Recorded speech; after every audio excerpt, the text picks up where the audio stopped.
Okay, hello everybody. So today I wanted to do a quick tour of my window manager. Last time I showed quite a bit about my Emacs setup, at least for LaTeX. So today I wanted to show basically the other part of my interaction with the computer, which is my window manager. And I use DWM. So you can see here on the left, I've got Emacs open. I just have a little list of things I want to show off today. So I guess first I'll show you the DWM, just their website. So DWM is one of the suckless programs. You can just download the source here. It's not usually packaged in any package managers like Pacman, and part of that is because you basically edit the source code when you want to make changes. We'll see that in a little bit. We're actually going to be editing a C header file to do some configuration. So this is DWM. You can see today I have screen key on, so you can actually see what buttons I'm pushing, and we're already kind of off to the races. So the first thing, as you can see, that I wanted to show are the different layouts. So DWM stands for, I think it stands for Dynamic Window Manager. Yeah, Dynamic Window Manager, and it is a tiling window manager, as you may be able to see already.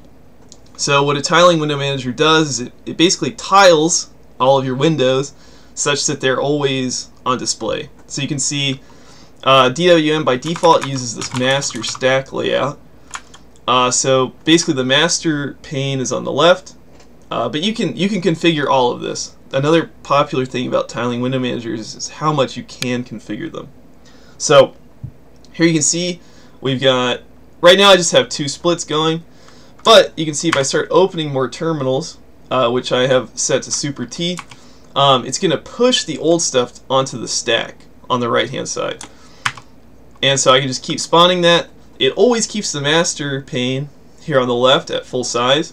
And then if I want to just start closing some terminals to get back like that. So that is the master stack layout. That's the default. Another layout that is built in by default, I think they call it monocle. So I think I have it bound to mod M, or super M. I'm using the Windows key as my mod key, so I'm just doing super M. That just puts one thing across the whole screen. This is, as you can see, it's not quite full screen. I'll show you something I've added for more of a real full screen experience.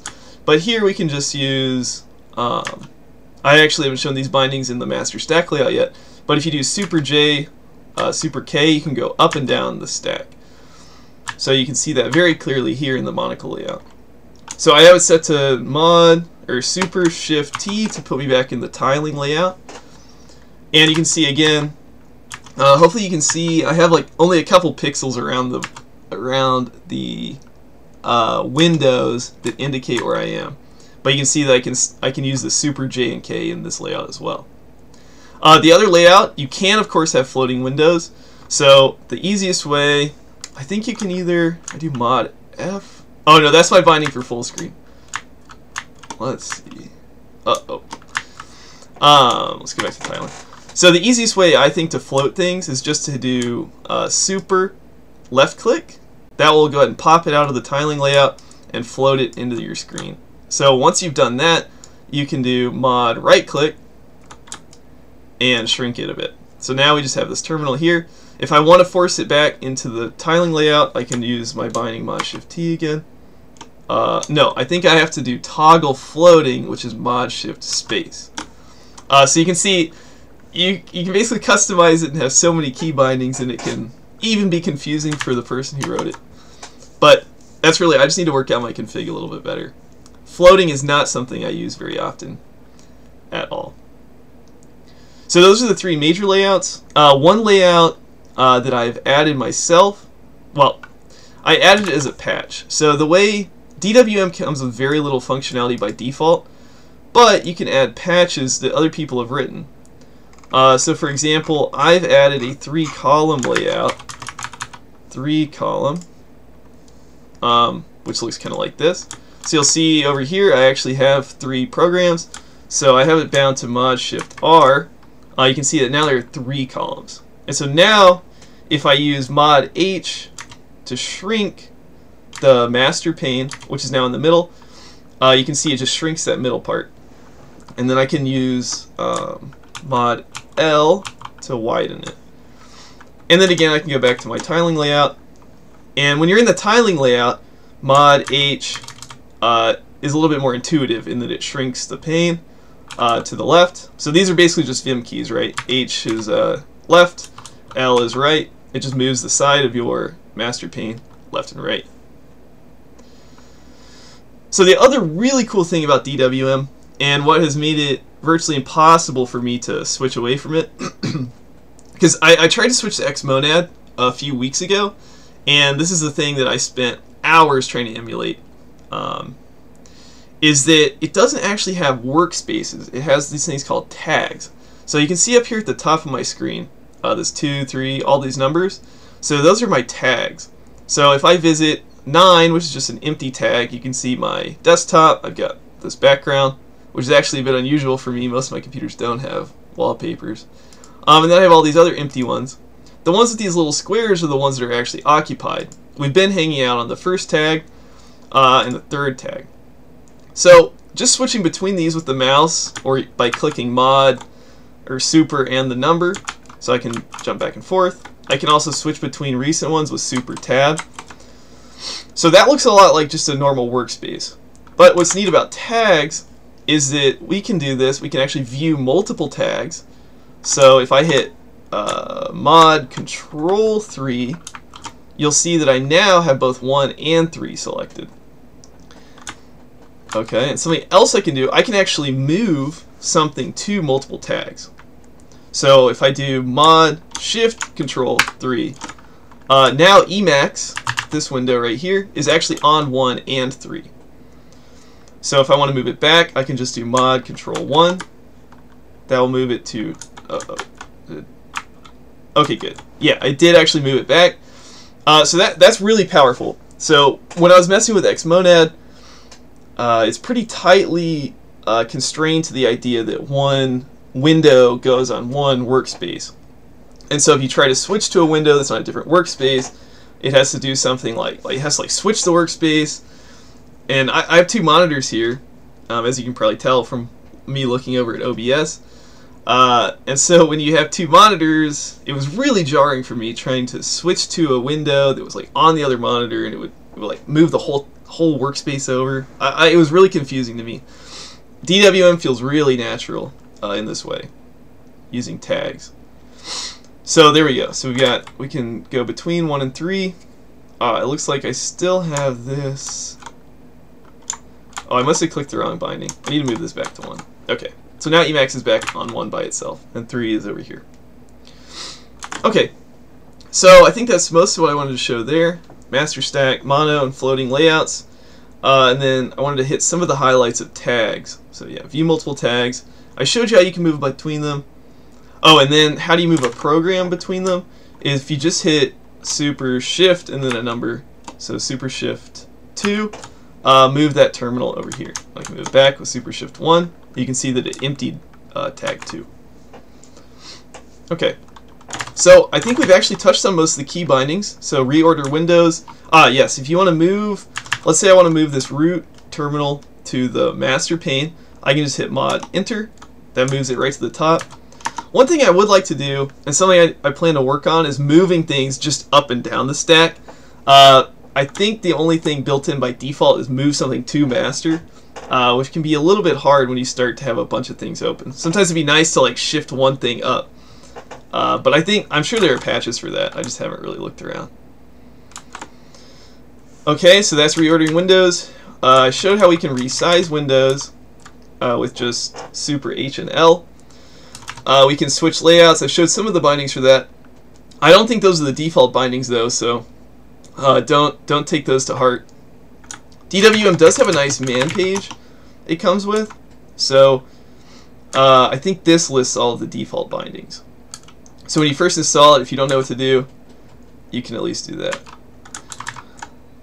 Another nice thing with DWM, this isn't really DWM specific. This is just a nice program launcher that is also another suckless program called dmenu. So the way I can launch graphical programs is I can hit mod D, and then you'll see at the top, this is actually how I launch Emacs without having to have a terminal open. So I can do something like Emacs, I can open Brave, stuff like that. So dmenu run is a very handy script, but you can actually use that under other window managers as well. So probably the last thing to show off are custom key bindings before we jump into the config file. So for example, I have a binding super O that opens htop. So this is a really nice thing you can do. This is where the customizability comes in, I think, with tiling window managers. Basically, my whole keyboard is mapped to some binding like that. Obviously, H, I thought H would be a more reasonable key binding for that, but H is already for adjusting the size of the windows. And then T for top is already taken by T for terminal in my case. So O is the next letter in htop. Okay, so with that, let me just jump into my config file and show you what it looks like. So, as I was mentioning, the DWM itself is written in C, and it is also configured in C. But that's not as frightening as you might expect. So you can see here, I mean, this is a C header file, but it's really laid out like a pretty clear configuration file. So I won't dwell too much on some of these specifics. So, you know, we can set like the number of pixels around my windows. I'm not actually sure what snap pixel does. One thing I added. So let me, as a brief aside, I mentioned the patches before on DWM's website. What that looks like is you typically save these in like a patches directory, and you just apply these. They're just diffs on the files that are part of DWM. So basically, you download one of these patches, you apply the patch, and then sometimes you clean up any problems that are left over, but usually it's not too bad. So the two patches I have applied are the systray patch that gives me this system tray up here at the top, and I've also applied the swallow patch. Now the swallow patch is really nice because it allows your terminal to swallow other programs. For example, if I were to launch my PDF viewer as a Thura, you'll see that it doesn't open in a separate split. The terminal actually swallows it, and so everything stays in the same position. That's really convenient. Sometimes it can cause programs to misbehave, and in that case you may need to set that program not to be swallowed, which you can do down here. We're going to talk about this section in just a second. But swallowing is a very useful patch. And so is the systray. I've been living without a systray for a really long time, but it's quite nice actually to have this available. So let me hop back to my notes real quick. So that was the config file. Yes, I should mention while I'm pointing at the taskbar how you actually have this bar at the top. So this gray part over on the side isn't actually, DWM itself doesn't do anything with that bar. So you can actually change that by using xsetRoot. Yeah, we can print the help message here. So you want to change the name of xsetRoot is how you can customize this. So we can do -name. Yeah, hello YouTube, I did that earlier. And you can see that it changed to that up there. So you can write your own script or your own little program to update that. But what I actually use is called DWM block. So this is another program I have open here. It's on GitHub. This is also written in C, and you basically configure it using, let's see, blocks.h. I should just open my local copy. I didn't know my internet was going to be so slow. But basically you just configure it using another header file that has a very simple format as well. Basically, yeah, you give it an icon, you put some command in here, you give it an update interval, in this case looks like 30 seconds, and then you can also use give it an update signal. So the update signal is really handy for things that you maybe don't want updating at some interval. For example, I don't need it to check if my volume has changed every like 30 seconds. Instead, I would just like to signal to DWM blocks that it has changed when I change it on purpose. So that's what the signals are for. You can, if you're interested in signals, I recommend checking out the man7 signal, which gives a really good, as it says, overview of signals. So basically, the signals reserved for users are above about 32. Let's see, where's RTNet? Yeah, so the real-time signals are reserved for users, and so that's what DWM blocks takes advantage of. So basically, you would call, if you want to send a signal to DWM blocks, you do something like pkill dash, and then you can do sig rtmin plus whatever number you put here. So in this case, since it's 0, these don't really have update signals. But for example, in my volume script, I have something like rtmin plus 12, and then DWM blocks. So that will send this signal to this program and cause it to update. So that's a really powerful feature. Anyway, so let's hop back into the config file. I'm not sure I wanted to show anything else really, but I did want to just show like how you actually configure this. So let's see, I'll show the key bindings really quickly. So here you can see this is how you set up your keys.